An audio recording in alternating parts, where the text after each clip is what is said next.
Inilah Global Views, sudut pandang kita tentang ragam konflik internasional yang berdampak signifikan kepada kita semua. Apa keinginan Trump? Apa tujuan Putin? Dan apa yang akan diterima Ukraina? Pada tanggal 9 Mei 2025, Presiden Rusia Vladimir Putin akan memimpin upacara peringatan momentum paling bersejarah bagi Rusia. Putin akan menjadi tuan rumah peringatan 80 tahun kemenangan Rusia di Perang Dunia Kedua. Momentum yang disebut sebagai Victory Day. Hari kemenangan atau Victory Day adalah salah satu hari libur nasional terpenting di Rusia. Acara ini dirayakan setiap tahun pada tanggal 9 Mei untuk menandai kemenangan Uni Soviet atas Nazi Jerman dan sekutunya, sekaligus menandai akhir Perang Dunia Kedua pada tahun 1945. Victory Day juga diselenggarakan untuk menghormati sekitar 26,6 juta kematian yang diderita Uni Soviet dalam Perang Dunia Kedua. Sekitar 18 juta diantaranya adalah kematian warga sipil. Presiden Tiongkok Xi Jinping akan menjadi tamu istimewa Rusia di tengah pertempuran dagang global melawan Amerika Serikat. Selain Xi Jinping dan tamu-tamu mitra dekat Rusia lainnya, segelintir pemimpin negara Uni Eropa memberanikan diri untuk datang ke Moskow. Di antaranya ada Perdana Menteri Hungaria Viktor Orban, Perdana Menteri Slovakia Robert Fico, dan Presiden Serbia Alexander Vučić. Vladimir Putin pun memuji keberanian kedua pemimpin itu yang memperoleh tekanan hebat dari pejabat Uni Eropa. Mantan Perdana Menteri Estonia yang kini menjadi kepala kebijakan politik Uni Eropa, Kaja Kallas, memperingatkan para pemimpin negara anggota agar tidak terbang ke Rusia.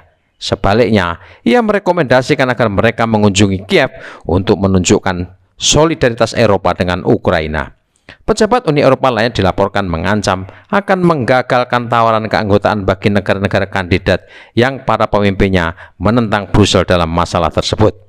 Mereka yang akan datang ke Rusia memiliki lebih banyak keberanian daripada mereka yang bersembunyi di belakang punggung seseorang dan mencoba mengancam orang lain, kata Vladimir Putin mengomentari soal ini. Dalam kasus ini bukan tindakan benar mengancam mereka yang akan merayakan jasa historis orang-orang yang mengorbankan nyawa mereka dalam perjuangan melawan nazisme, lanjut Putin. Perdana Menteri Slovakia Robert Fico, satu-satunya pemimpin negara anggota Uni Eropa yang telah berjanji untuk hadir, mengecam pernyataan itu sebagai tidak sopan. Apakah peringatan Kallas merupakan bentuk intimidasi atau sinyal saya akan dihukum? Tulis Fico di akun X. Sekarang tahun 2025. Bukan 1939, tambahnya. Ketegangan di Uni Eropa terkait perayaan Victory Day di Moskow memperlihatkan secara nyata betapa elit kawasan itu telah menyimpang dari akar sejarah Eropa. Tanpa peran Rusia, kekuasaan Nazi Jerman di tangan Adolf Hitler akan mencengkeram Eropa dalam kekejian yang tidak terbayangkan. Tentara Merah adalah kekuatan yang mampu menerobos dan pertama kali menginjakkan kaki di Berlin, ibu kota kerajaan ketiga Jerman. Mereka menjadi pasukan pembebasan dan sekelompok kecil prajurit Rusia lah yang menemukan jasad Adolf Hitler dan kemudian mereka memasuki bunkernya. Kini Uni Eropa menempatkan Rusia sebagai ancaman dan musuh mereka dan menggunakan Ukraina sebagai proksi melawan Moskow. Situasi politik yang memaksa Presiden Amerika Serikat Donald Trump tertatih-tatih mewujudkan apa yang disebutnya perdamaian di Ukraina.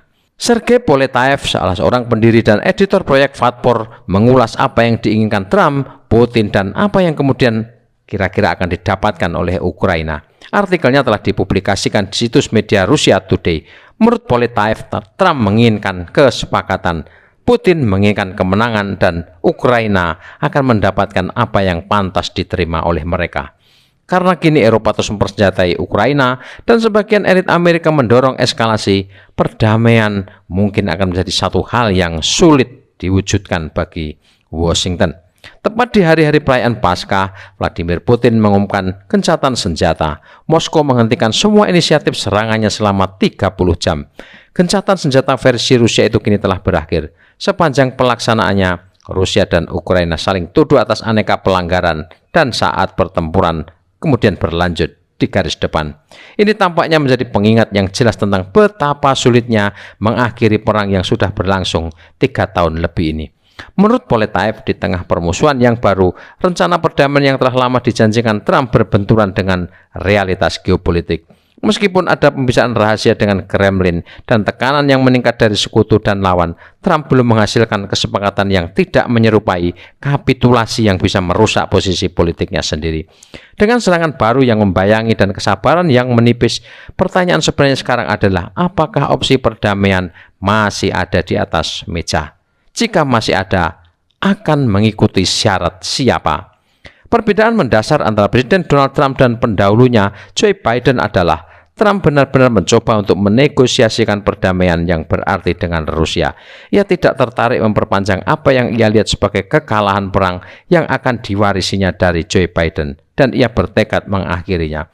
Namun ia juga tahu tidak dapat menerima kesepakatan apapun karena Trump membutuhkan versi perdamaian yang tidak akan terlihat seperti kekalahan. Bagaimanapun, para pengkritiknya siap untuk membingkai kompromi apapun dengan Rusia sebagai Afghanistan pribadinya. Trump masih terbayang-bayang keputusan Presiden Joe Biden menarik pasukan Amerika dari Afghanistan yang berakhir kacau balau dan menunjukkan kekalahan telak Amerika. Itulah kerangka kerja yang digunakan Trump. Apa yang memotivasi Presiden Rusia Vladimir Putin bukanlah menjadi perhatian utama baginya. Jadi ia mengirim orang kepercayaannya, Steve Witkoff, untuk menjajaki kemungkinan mencapai kesepakatan dengan Kremlin. Dalam pertemuannya dengan Putin, Witkoff kemungkinan mendengar pesan garis keras yang sama yang disampaikan pemimpin Rusia itu di depan umum.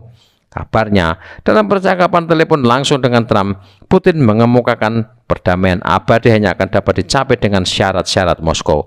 Paling tidak, itu berarti menghidupkan kembali perjanjian Istanbul dengan konsesi teritorial tambahan.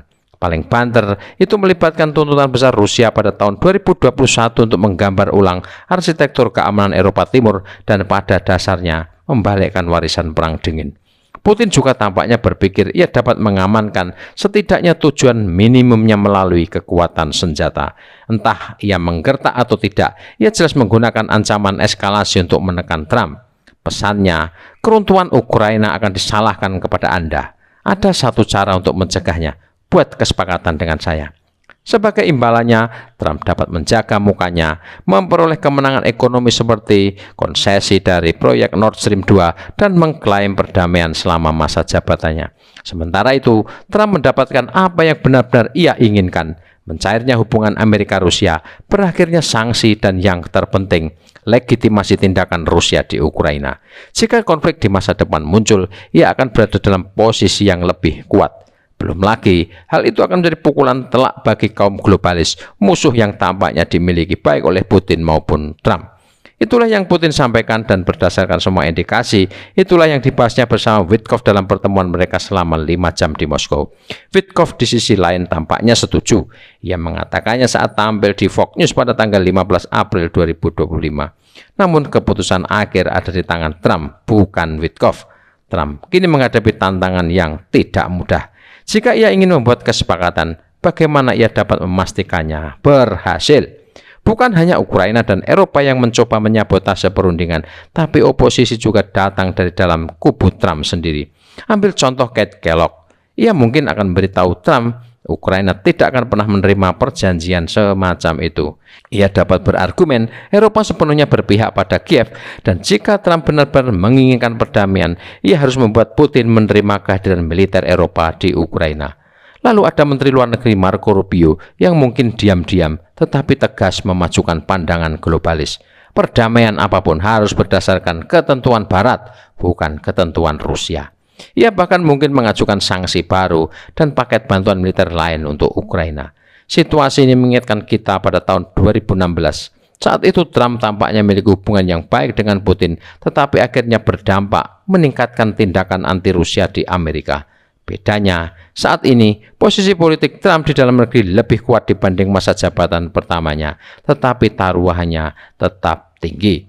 Apalagi Trump juga tengah bertempur di zona lain, perang dagang nyaris tidak masuk akal melawan Tiongkok dan puluhan negara lain di dunia. Musuhnya kini jadi berlipat ganda. Karena itu, Trump kini memilih jalan yang paling mudah. Ia mengajukan usulan gencatan senjata yang dianggapnya adil dan dapat dicapai. Namun, gagasan ini bahkan tidak memenuhi kriteria dan tuntutan dasar Rusia. Trump mengusulkan pembekuan konflik, tapi tidak sejalan dengan syarat Rusia. Hal ini menyebabkan kebuntuan yang pelik. Kedua belah pihak menawarkan persyaratan perdamaian yang dianggap tidak dapat diterima oleh pihak lain.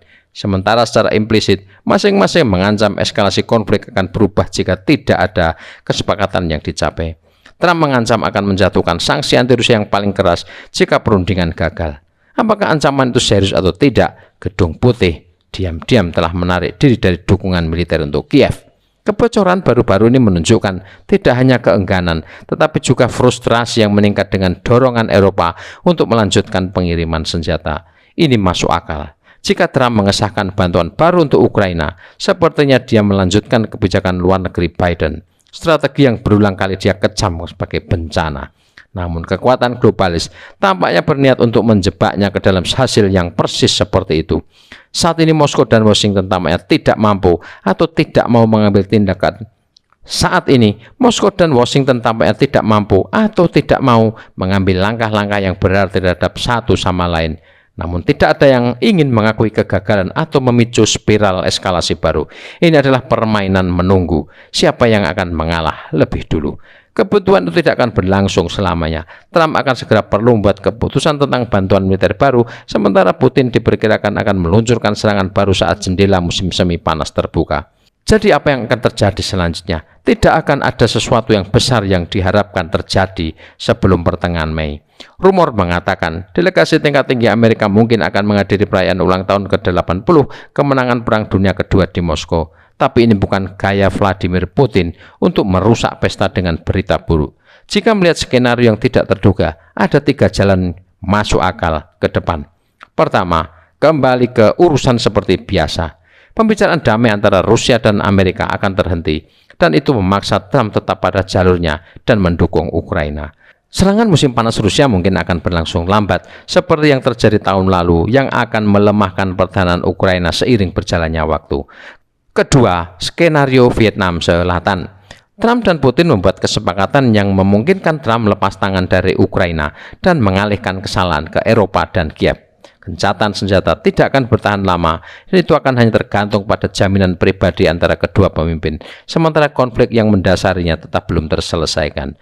Ketiga, skenario keruntuhan total Ukraina. Ini adalah skenario yang terus disinggung Putin bahwa Rusia memberikan pukulan militer yang menentukan yang akan meruntuhkan garis depan Ukraina. Jika itu terjadi, Kiev mungkin terpaksa bernegosiasi langsung dengan Moskow, menyingkirkan Amerika dan Eropa dari negosiasi. Lalu, tanya Sergei Poletaev, mengapa kita tidak bisa percaya pada perdamaian abadi saat ini? Karena menurutnya tidak ada yang terlibat yang setuju tentang seperti apa yang seharusnya perdamaian itu. Trump tidak dapat memaksakan kesepakatan pada Ukraina atau Eropa. Sampai hal itu berubah, perang akan terus berlanjut. Ada gencatan senjata atau tidak, hasil akhir akan ditentukan di medan perang. Realitas pertempuran saat ini bisa dilihat menunjukkan keunggulan pihak Rusia. Tribuners, perang Ukraina telah menumpahkan begitu banyak darah, menghilangkan beribu-ribu nyawa manusia dan kehancuran infrastruktur yang luar biasa.